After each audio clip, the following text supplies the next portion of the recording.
and we could actually see the laser from one end to the other. And since then, the guys have actually produced a 40-kilometre laser test. So this guy with a laser debunks all the pictures, We've got live pictures now from the space station, which we'll come to in a moment, because you say that also doesn't exist. You can clearly see the curve of there's the curve there. All of the things that we now are led to believe. One guy with a laser, and you say the Earth is flat. No, it's not. That's the only thing. It's just an example of some of the experiments.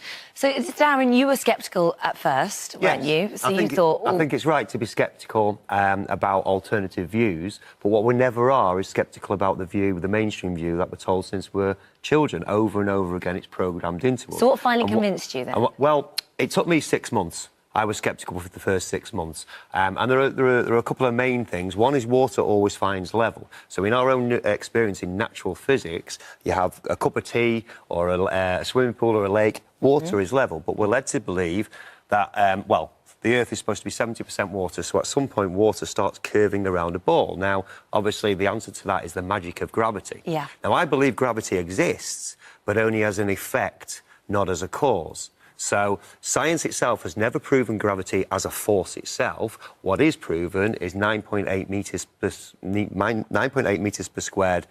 second squared is the near constant rate of acceleration towards the Earth over the Earth. What is happening here? That's what I'm saying. We don't know, and science has never proven that as a force. Obviously, they have proven it is observable science that things accelerate at the same rate. Yeah, but and that we're stuck to the ground. Nobody knows what is actually causing it, and scientists themselves will tell you. So Sir Isaac Newton got that wrong, did he? Did he just get that completely wrong? Well, I don't think he particularly got it wrong. I think we're told a lot of truths, but possibly not full truths.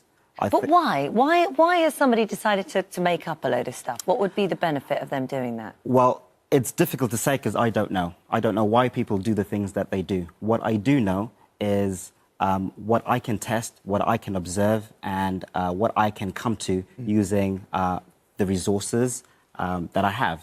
So I know for a fact, after 2 years of research, that I'm not upside down ever. I'm not spinning. Water seeks to find its level, etc., etc. But I know that as a fact. Isn't that like the childhood thing where you go to Australia? How come I'm still stuck to the Earth? I'm standing on my head. Yeah, I mean, how absolutely. It's just so childish. It is an emperor's new clothes type of thing where we have stopped believing what we've been told is the model in our heads. Yeah. But what we have started doing is accepting what our own senses are telling us, and our own senses. The inner ear is very, very finely tuned, and we know that we are absolutely stationary. What about someone like Brian Cox? Is Brian Cox a liar?